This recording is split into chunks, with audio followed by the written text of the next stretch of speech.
Ms. Malliotakis is recognized.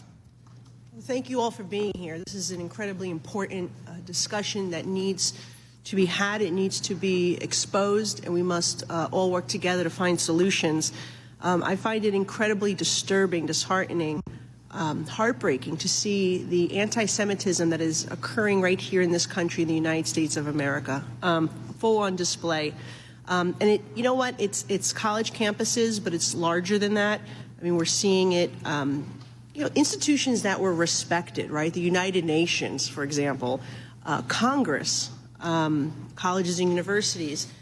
We have to work together to figure out, but we need to have, as you mentioned, a definition, parameters, and solutions.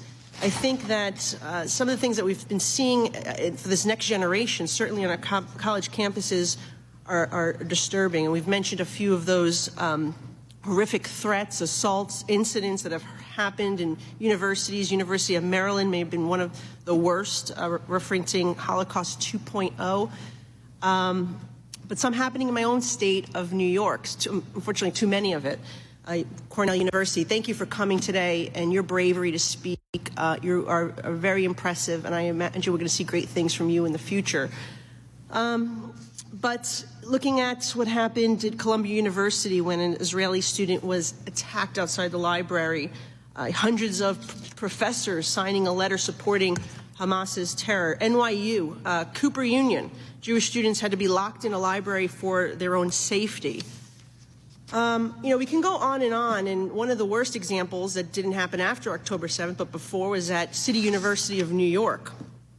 All right, we had a law school last year thought it was a good idea to have an anti-Semitic graduation speaker who actually said, quote, "I want to celebrate CUNY Law as one of the few, if not the only law school to make a public statement defending the right of its students to organize and speak out against Israeli settler colonization." This is the law school that passed and endorsed BDS on the student and faculty level, recognizing that absent a critical imperialism settler colony lens, our work and this school's mission statement is void of value. I mean, this is what they're saying at graduations at our college universities. So the answer, what is the answer? We talked about some solutions today. I would like to know, I mean, do you think we should be, first of all, we have to define it, right? And then you mentioned the IHRA definition. I've actually just sponsored legislation that would require the Department of Education, require these universities to follow that definition, because we need to have parameters, right? Or else it always is a slippery slope.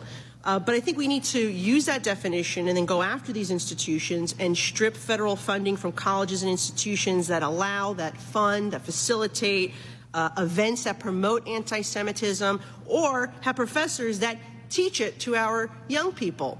The fact that, they're teaching our young people that Hamas, that they're freedom fighters, that they're not a terrorist organization. That's what they're teaching our young people, and it's disgraceful. What about federal financial aid? Should we be prohibiting that aid from being used at such institutions? Those are American tax dollars. Maybe they should be going to better universities that are not teaching these things to our people. So maybe we want to prohibit that. Maybe we should be rescinding tax-exempt status from these institutions and organizations.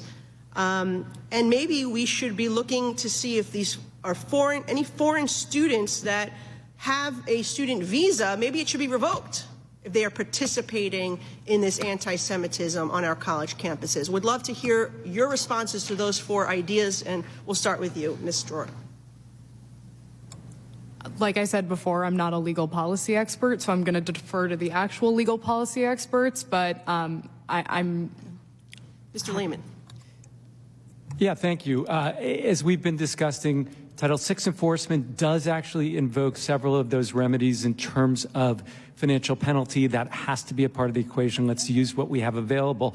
I also want to go back to a prior question about DEI and briefly just point out the world is upside down. We have DEI offices who specifically in the wake of October 7th made a point of celebrating resistance and alienating their Jewish student communities. It's literally backwards. So apart from financial penalties, if there are ways to hold DEI offices accountable to provide the same protection for Jewish students that they should be affording to every other minority. I definitely support revoking visa status. As an immigrant to this country and a proud American, I had to go through a rigmarole in order to become a citizen. I think that it should be revoked, and we need to make sure that they're not using our democracy against us. They're using the democracy against us. We can't allow that to happen.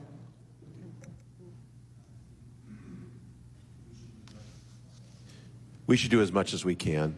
I think everything from adopting IRA to implementing DEI, requiring with anti-Semitism to Title VI remedies. I don't know enough about revoking people's student visas, but again, the full force of the law will make these universities listen. Thank you. Mr. Schneider. Thank you, and let me thank the witnesses for your patience, but also your clarity here. I'm going to kind of run through and maybe jump around. Talia, Ms. Dror, thank you. Something maybe you didn't expect to hear from the podium, but kol kavod. You've been wonderful. Is that your parents behind you? They are, yes. You should be very proud of your daughter. My sons are a decade ahead of you. My oldest son is a Dartmouth grad and at Harvard Law School. Mr. Lehman, I thought you'd appreciate that. We're from Chicago. My physical therapist is someone named Jennifer Cohn. Her husband Charles works with you. She says hello. I'm going to have connections with all of you before I'm done here. But I want to thank you. My younger son went to Muhlenberg and school, also with a large Jewish population. They were a decade earlier, so it was a different experience. But he had a classmate named from Chicago named Madison Poland. And her cousin, Hirsch Goldberg Poland, is a captive in Gaza right now. You may have heard his story. He lost his arm. We need to get the Red Cross into seeing those captives. We need to get those captives home today, yesterday, in fact.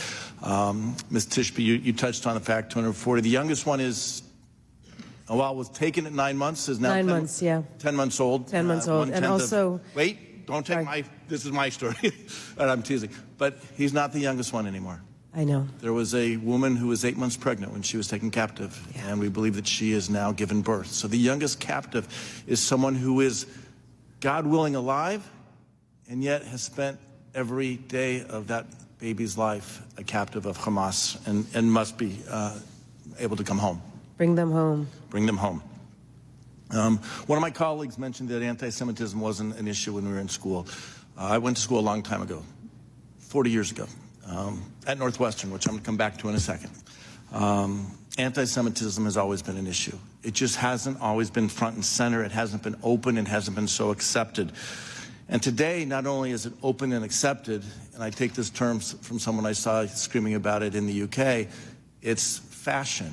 It's fashionable to be anti-Semitic, and the high anti-Semitism now is anti-Zionism, and people are celebrating. And I think Natan Sharansky, who was there yesterday, I had a chance to speak with for a little bit. His 3 Ds of demonization, delegitimization, and double standard hits it right on the head.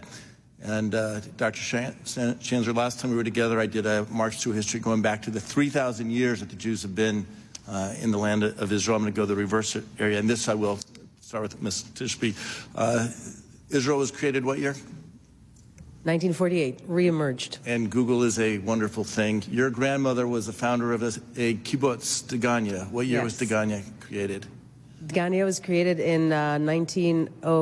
1910, yes. I was going to say 8, but... It was a community that predated the state of Israel, and is still there today. There's been Jewish presence in the land of Israel for generations, so forever. We are on the same wavelength, because I was going to go to Sfat. Yeah. And what's Sfat famous for? Kabbalah. Kabbalah. The Jews that came to Sfat at that time, where did they come from? Jerusalem and Spain. Spain, yeah. They came from Spain because they were kicked out of Spain in the 16th century. Mm-hmm. But Sfat was one of the 4 holy cities at the time of the Bible, 2,000 years ago. Jews have been in the land of Israel for 3,000 years. And I mention that because that is what we're talking about here on campuses. This argument that Israel is a colonial enterprise, a post-colonial, I don't even know the words they say. It's not. It's settler colonialist. So thank you. That is Apartheid oppressor. Yeah. And the last bastion of settled colonialism that needs to be Even though it's a place where Jews have lived for so long. So, Mr. Lehman, if I can touch on you last year, free speech, as a lawyer, free speech is not always acceptable. You can't yell fire in a crowded theater. It's the idea of fighting words. And I looked it up from Cornell's website, in fact, but fighting words are words meant to incite violence such that they may not be protected free speech under the First Amendment. The U.S. Supreme Court first defined them in Chaplinsky versus New Hampshire, 1942, as words, quote, by their very utterance inflict injury or tend to incite immediate breach of the peace, end quote. Mr. Lehman, are we seeing that on college campuses, and are there things that universities can do to address it? Yeah, well, say hello to Jennifer Cohen. I saw her husband, who's a fantastic Hill director, on Sunday, Charles. But on this issue, we are seeing it. And again, what is so problematic is we're seeing it in hundreds of campuses with hundreds of instances of hate speech. We have documented them, and they are hate speech that exactly crosses the line you're describing, because they are inciting violence. The words are around genocide of and by Jews, and the words are directed at Jews in a way that, frankly, never asks them, by the way, what they think about the Middle East. No one ever says, what do you think about the two-state solution? No one ever says, are you empathetic to Palestinians? Do you care about their rights and future as well? All they do is treat Jewish students in these cases as these horrible baby killers, and it has to stop. And that's, again, what we're trying to do. I wish I had more time to talk more. I will say Northwestern they got it wrong at first. They are creating a anti-Semitism task force finally and taking steps. I think it's what schools can do. Mr. Greenblatt, you have it in your testimony, and I will highlight it as well. Thank you all very much. I yield back. Mr. Kerry is recognized. I want to thank the chairman. I want to thank also the ranking member for allowing this committee to be put together. And I think if you've seen anything from this body today, in the words of one of the singers he's still a singer, but there was a song that said, "There's no monopoly on common sense on either side of the political fence." And I think you've seen that from all of us today. Over the last month, there have been multiple instances of anti-Semitism and crimes committed against the Jewish community in and around Central Ohio. I was with some Ohio State students. They said that they had been reaching out with you. I was just with them yesterday. But last month in Bexley, Ohio, which is a community that is probably a mile and a half, I split the city of Columbus in half with my dear friend Joyce Beatty. But on the east side of Columbus, an individual, many of you have seen this video, approached a Jewish woman's house, and after she answered the door, thankfully with a Ring camera, the man spewed anti-Semitism into her Ring doorbell camera. Then the same individual proceeded to a nearby house, flying the Israeli flag, and did the exact same thing. Now, this is a neighborhood that my wife and I spend an awful lot of time in. Our friends live in this neighborhood. One of our friends, who was with my wife on the night that I met her, is 40 years old, went to her birthday party. And for the first time in her life, and she's Jewish, for the first time in her life, her mother called her and said, "Be careful of your surroundings." Now, this is something that she felt very common with, just being a female and younger. And it was the first time she was ever fearful of religion. Then, just last week, Talia, as these students were telling me, one incident occurred at OSU's Hillel Wexler Jewish Center, and another outside of a bar close to campus. These incidents are just some of the many occurrences that are happening across the country. And as I said yesterday, I had the opportunity, the privilege, to meet with the Ohio Jewish community and a group of students from Ohio State. It was incredible to hear their story.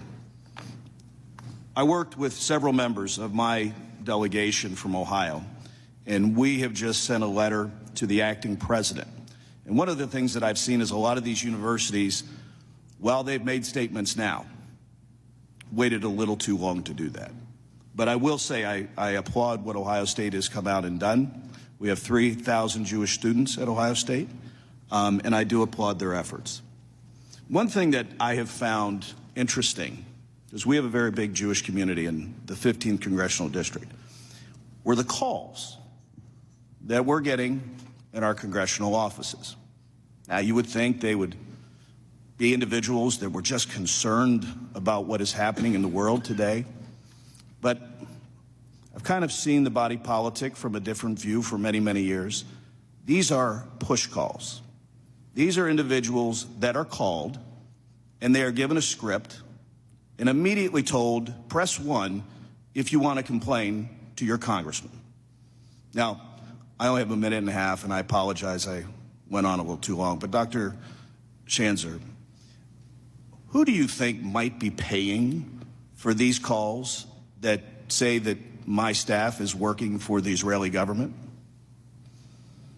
It's a good question. I obviously don't know. No, I know. But we have a pretty good idea of the network that is pushing this deeply anti-Semitic, anti-Israel sentiment on Capitol Hill. Don't you all find it also increasingly interesting that these phone calls tend to pick up, I don't know, when there happens to be a big protest that's right outside our office, or maybe a day or two after the protest?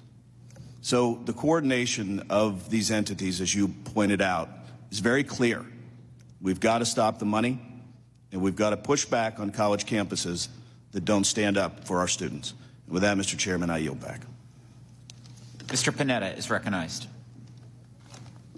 Thank you, Mr. Chairman. I appreciate this opportunity. And ladies and gentlemen, thank you for your patience today. I will try to be quick, as I am, I think, the last person to ask you a question and make a statement.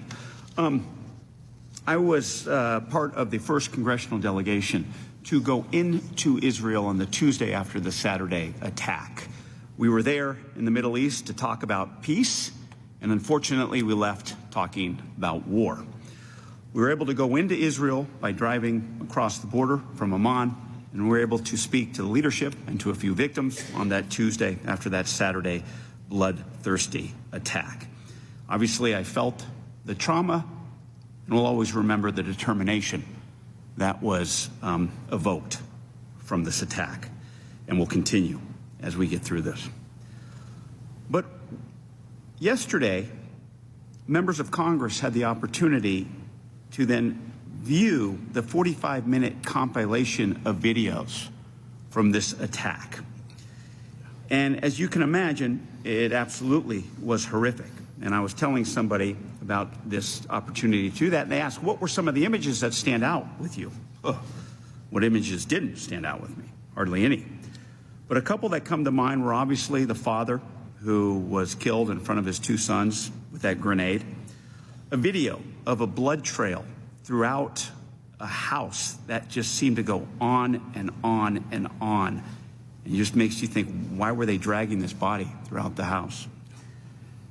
But one of the videos that stood out to me was when there were certain videos that were taken in Gaza of hostages, of lifeless bodies that were taken there, and you see the celebration that went on. Not by Hamas fighters, but what seemed to be civilians. The spitting on the hostages, the kicking of lifeless bodies of IDF soldiers that were brought back into Gaza. And it made me think that this is not an issue about land, it's an issue about a belief. And it reminded me of an Economist article that I read that talked about, the headline is, how the term genocide is misused in the Israel-Hamas war. And in it, it says Hamas is a genocidal organization. And that made me think of, Mr. Shanzer, you were on TV with Jake Tapper when he did an excellent job laying out these three kind of principles from Hamas leadership and showing these videos of where one of the Hamas leaders said sacrifice of people is necessary. Two, they said the people in Gaza basically are not our problem. They're all refugees, therefore it's the responsibility of the UN to protect them, not Hamas. And three, they showed that one of the leaders of Hamas basically say, yes, there will be a second, third, fourth attack because we have the determination and the resolve and the capabilities to fight. We're ready to pay the price. We are a nation of martyrs. And then you went on to sort of tie it up. I don't know if you remember that, but you did an excellent job. And it makes me think then about the slogan "From the river to the sea," an idealistic vow of liberation that implies the destruction of the state of Israel. Now, obviously, there are some who are protesting now who are naive to that meaning. But as I read in an article, anyone who is paying attention knows exactly what that means. Now, I do believe that we must uphold the principles of free speech. However, we can't use that as a shield to hate speech that consists of specific threats of violence targeted against a specific group. We know this. Now, Mr. Greenblatt, you have noted that anti-Semitic incidents tend to spike whenever there is a conflict involving Israel, including the current Israel-Gaza war. Is that because nowadays what we're seeing, that real wars and cultural wars are no longer separate struggles? Thank you for the question, Mr. Congressman. I'll just say, number one, the reason why you butcher and brutalize corpses, there's a straight line from that to tearing down the posters of hostages. It is dehumanizing people. It is demonizing them. It is rendering them as objects, as subhuman. It's what the Nazis did 70 years ago. It's what Hamas would do today. That's why we are so fervent about the evil of anti-Zionism. Again, it flattens people into caricatures and leaves all of us as Jews vulnerable. That's number one. Number two, culture wars, violent wars. I've said loudly for all to hear in the prior administration that using dehumanizing, violent rhetoric leads to inhumane and violent actions. And some on the left applauded me for saying that. Well, it's true here too. And so when members of Congress in the well of the House use language like "from the river to the sea," that is like saying Germany is for Germans in 1933. And so, yes, culture wars can lead to real-world violence, and we shouldn't tolerate it when it's directed at anyone, regardless of the color of their skin, the nature of their faith, or any aspect of their identity. Thank you. Thanks to all the witnesses. Thank you, Mr. Chairman. I have to yield back. Thank you. I want to thank every one of you all for testifying. This was an extremely important hearing, and I'm very thankful that we had it today. And I hope that every one of you have a very happy Thanksgiving. We're looking forward to leaving Washington after 10 weeks. Please be advised that members have 2 weeks to submit written questions to be answered later in writing. Those questions and your answers will be made part of the formal hearing record. With that, the committee stands adjourned.